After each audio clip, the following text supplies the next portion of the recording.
Salut Parisiens Parisiennes, j'espère que vous allez bien. Le Paris Saint-Germain qui s'impose large de victoire, 4 buts à 1 face à Montpellier. Le Paris Saint-Germain qui ont cherché la victoire, les 3 points. Bon, que dire? Bon, je pense qu'il n'y a pas grand-chose à dire. On est déjà champion de France. Voilà, il y a pas grand-chose à dire pour le moment. Mais on va dire c'est un petit entraînement, un match facile. Bon, Montpellier, ils n'ont plus rien à jouer non plus. Ils sont déjà relégués en Ligue 2. Donc voilà, c'est Luis Enrique qui a fait tourner beaucoup de joueurs. Même beaucoup de joueurs qui sont absents. Il n'y a pas Marquinhos, Hakimi, Nuno Mendes, Vitinha, Donnarumma, Hakimi, je ne sais pas si j'ai déjà dit, mais c'est pas grave. Et plein d'autres. Ah oui, il y a Ruiz qui n'était pas là lui aussi. Donc beaucoup des titis parisiens qui sont dans le groupe, voilà, pour donner leur confiance, pour besoin de leur temps de jeu, c'est normal. Donc, vu qu'on est déjà champion de France, donc il n'y a plus rien à jouer, donc on est tranquille. Donc tout va bien, tout va bien. Donc la victoire, les 3 points, très content. Le PSG qui ont fait le taf, qui ont géré, qui ont fait un bon match, voilà, tranquillou, qui sont bon, mis à part, ça a été difficile en première période, mais après, bon, Barcola, bon, il a tiré sur la barre transversale, malheureusement, dommage pour lui. Et puis, 44e minute de jeu, bah, juste avant la mi-temps, bah, l'ouverture du score 1-0 pour le Paris Saint-Germain. Le but Mayolou qui marque son petit but. Et en tout cas, le but ce qu'il a mis, Mayolou, magnifique, très beau but pour ce Titi parisien de Mayolou. Donc 1-0 pour le Paris Saint-Germain juste avant la mi-temps. Donc bon, ils n'ont pas fait beaucoup des occasions aussi dangereux, mais bon, quelques occasions. Après, ils ont marqué un but avant la mi-temps, tant mieux. Donc ils sont bien partis pour le PSG, 1-0. Et deuxième période, bah, le PSG qui continue de l'enchaîner. Et puis qui commence bien en début deuxième période, bah, 2-0 pour le Paris Saint-Germain. Le but Gonzalo Ramos à la 49e minute de jeu. Et ça fait longtemps que Gonzalo Ramos qu'il avait pu marquer son but, parce que je me suis dit, quand est-ce qu'il va marquer son petit but, Ramos, parce que ça fait un petit moment qu'il n'avait plus marqué. Et là, ce soir, il marque enfin son but. Et je suis très content pour lui. Et ça fait plaisir de le revoir marquer qui marque son but, Ramos. Très content pour lui. Et sinon, 59e minute de jeu.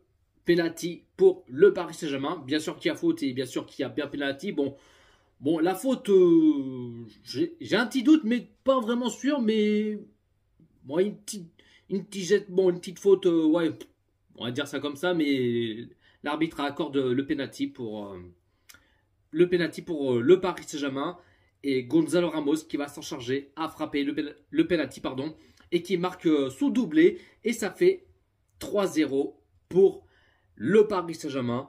Un petit doublé de Ramos qui a fait un bon match, qu'il a mis son petit doublé, je suis content pour lui. Et sinon, 60e minute de jeu, premier changement pour le Paris Saint-Germain. Doué qui sort à la place de Camara, le Titi parisien qui rentre au cours de jeu. Et puis après, 64e minute de jeu, Montpellier qui marque le but. Bon, ça fait toujours 3 buts à 1 pour le Paris Saint-Germain. Bon, même si on encaisse un but, on s'en fout, c'est pas grave. On est champion de France. Enfin, on est déjà champion de France. Donc, même si on encaisse un but ou des trucs comme ça, on s'en fout. C'est aucune importance, mais voilà. Donc le PSG sont tranquilles, met 3 buts à 1. Et puis là, une minute plus tard, enfin même plutôt une minute après, 4-1 pour le Paris Saint-Germain, le triplé de Gonzalo Ramos. Ramos qui est en feu, Ramos qui a faim, Ramos qui a envie de planter des buts. Et en tout cas, c'est ce qu'il fait. Triplé de Gonzalo Ramos, incroyable. Et en plus, l'homme de match, c'est Gonzalo Ramos, obligé. Qu'il a fait un très bon match, qu'il a marqué son triplé. Non, Ramos, il était incroyable ce qu'il a fait ce soir. Donc, triplé pour lui. Et ça fait là 4 buts à 1 pour le Paris Saint-Germain. Et 67e minute de jeu, deuxième changement pour le Paris Saint-Germain. Barcola qui sort à la place Zaguet. Et puis Mbaye qui a failli marquer son petit but, c'est dommage, je voyais qu'il... Enfin, j'aurais aimé que Mbaye marque son but, mais c'était à ça. Dommage pour lui, mais voilà, c'est pas grave. Peut-être, je pense que le prochain match sera le dernier match à domicile au Parc des Princes face à Auxerre. Peut-être il va marquer son but ou pas, On verra bien. On verra bien s'il va marquer ou pas. Et puis aussi, tape le Titi parisien qui a failli marquer son petit but. Bon, il a tenté, mais il a fait ce qu'il a pu. Mais il a raté, c'est dommage pour lui. Sinon, bah oui, le PSG qui ont fait le taf, qui ont géré, qui ont fait un très bon match. Voilà, un match en entraînement, un match trop facile. On mène tranquillement, sans paniquer ni stresser. Luis Enrique qui a tourné beaucoup de joueurs. Voilà, c'est pas trop inquiétude et tout ça, mais voilà. Donc, fin du match, le Paris Saint-Germain bah, qui s'impose 4 buts à 1 face à Montpellier. La compo de Luis Enrique qu'il a mis en 4-3-3, en gardien Tenas. En plus, ça fait plaisir que Luis Enrique qui a mis Tenas titulaire, parce que bon, je pensais qu'il a mis Zavonov titulaire, mais en fin de compte, non. Il a mis Tenas titulaire. C'est très bien, ce qui fait Luis Enrique, faire tourner beaucoup de joueurs. Donc on est déjà champion de France, on est tranquille. On a de longs points d'avance et tout ça. Fait tourner de gardien, fait tourner les joueurs de défense et tout ça. Mais voilà, c'est très bien ce qu'il fait Luis Enrique, que Tenas Tenas a besoin de temps de jeu, besoin de sa confiance. Donc voilà, c'est très bien ce qu'il fait pour Luis Enrique.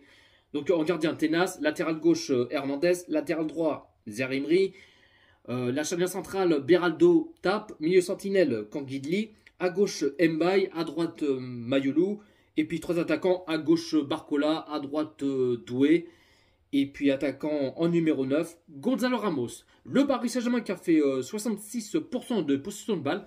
Côté Montpellier qui a fait 34% de possession de balle. Le Paris Saint-Germain qui a fait 10 tirs et 7 tirs cadrés. Et côté Montpellier qui a fait 9 tirs et 4 tirs cadrés. Donc voilà la team, pas plus à dire. J'ai pas grand chose à dire. Voilà, une petite vidéo tranquille. Mais voilà, le PSG qui s'impose tranquillement face à Montpellier. Donc voilà, je suis content qu'ils ont fait un très bon match de la part de nos joueurs. Voilà, l'essentiel c'est le principal. Voilà la team, dites-vous dans les commentaires ce que vous en pensez de ce match Montpellier-Paris Saint-Germain. Un petit pouce bleu, commentez, partagez et on est carré. Et abonne-toi si ce n'est pas fait. Abonnez Jojo Parisien et n'oublie pas de cliquer sur la cloche. C'est important. Prenez soin de vous la team. Ici c'est Paris.